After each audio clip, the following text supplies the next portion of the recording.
Happy Friday, friends. Welcome back to Tech Insights with Dylan White. It's been another week in the books. We're reviewing the last week in June. We got a couple more days, but next week, everybody's on a short week. If you work in the US and Canada, you're experiencing getting ready for Canada Day and the 4th of July holiday. So it's going to be another short week. You'll start seeing people kind of trickle out to it. If you're like me, you're working with a few days of the week next week's in preps. In review, lots of cool things. I've done Sentinel demos this week. I walked through Microsoft Dynamics CE this week. I've talked to software companies that do things on top of Dynamics 365 that are really cool that hopefully I'll get to review soon. But lots of cool things around how to structure pre-sales, talking about pre-sales and just things that I think are really cool. So in those cases, and as this is an insight show, some things I like to talk about are why it's so important to understand metrics and what your business is focused on, right? Something that's come up a few times, not only for my work, but I'm part of a pre-sales collective. I'll drop it in the chat down below. They're a great resource for people that want to get into pre-sales or are in pre-sales and feel like there's no community. There is. There's a few communities like it out there. They're really good.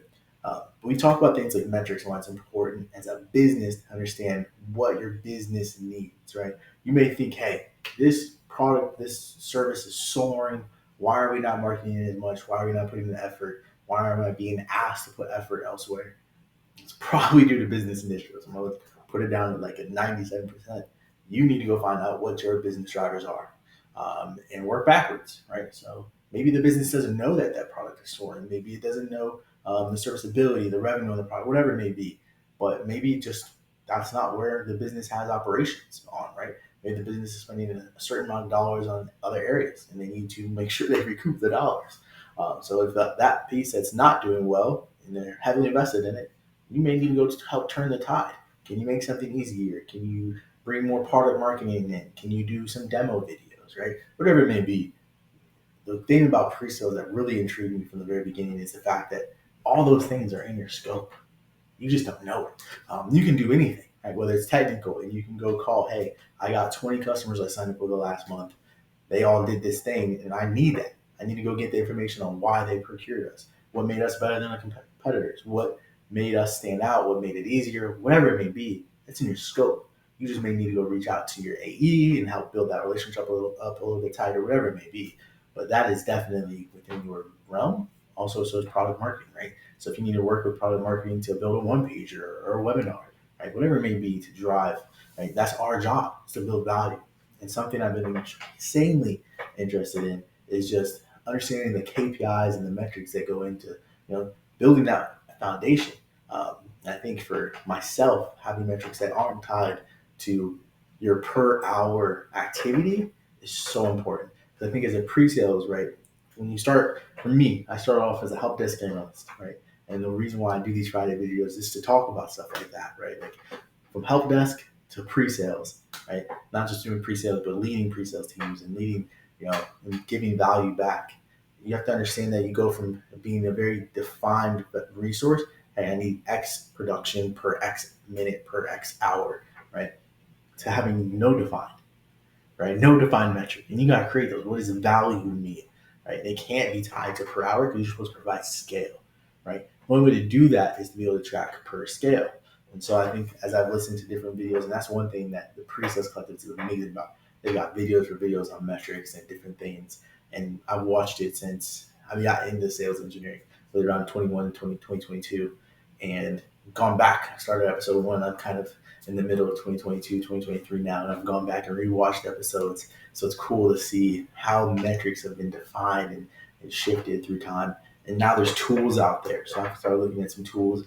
There's not many tools, unfortunately, for my space. So if people listening to this over at Opine or Consensus or Vivun listen to this and are thinking of ways, okay, if you come out with a D365 tool, test it tomorrow. Lots of tools are built for Salesforce or HubSpot. Unfortunately, from a CRM perspective, we use D365. Microsoft Shop, so we eat the dog food, as they say.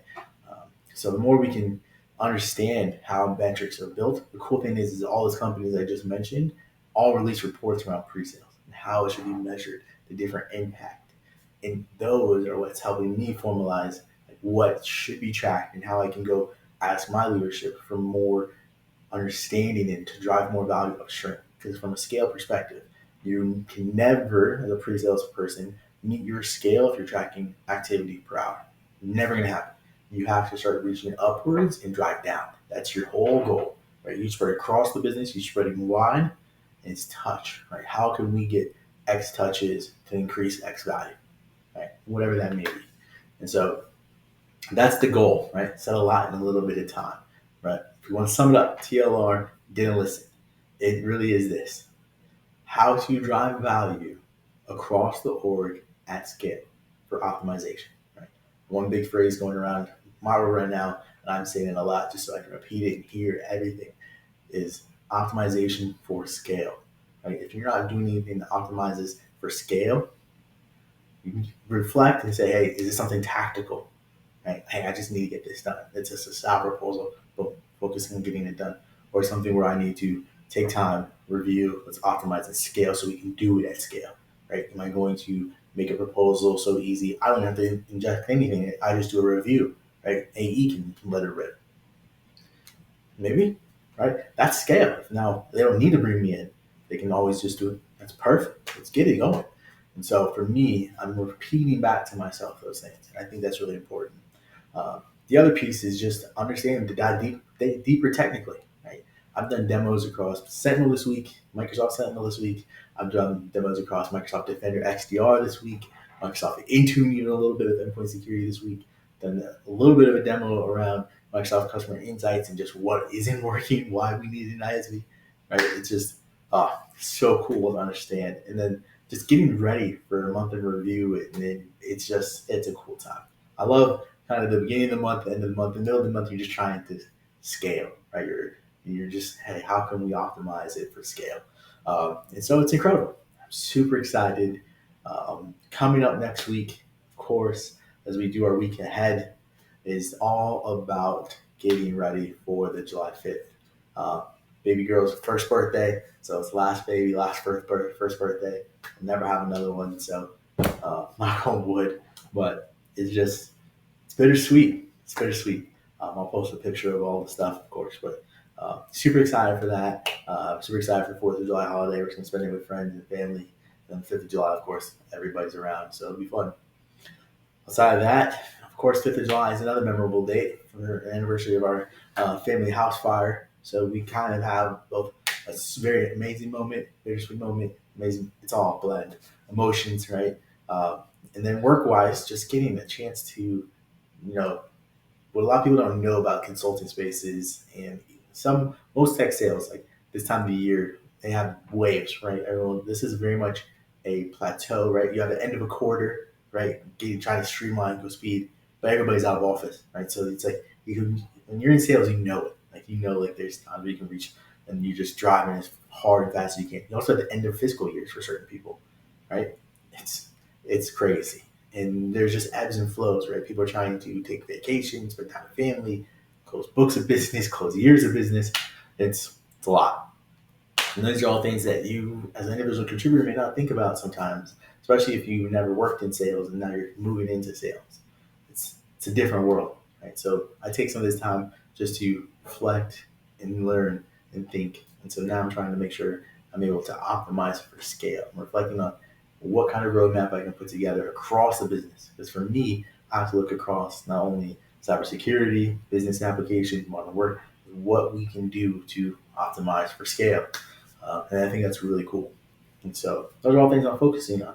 And next week is really big because I'm trying to get a couple different practice offerings built and just keep moving forward. And while studying for a cert, studying for the Microsoft Dynamics 365 CRM cert, and I'm going to get it in the month of July. So stick with me. Let's learn together. And once again, this was a weekend review. Thanks for coming to Tech Insights with Dylan White.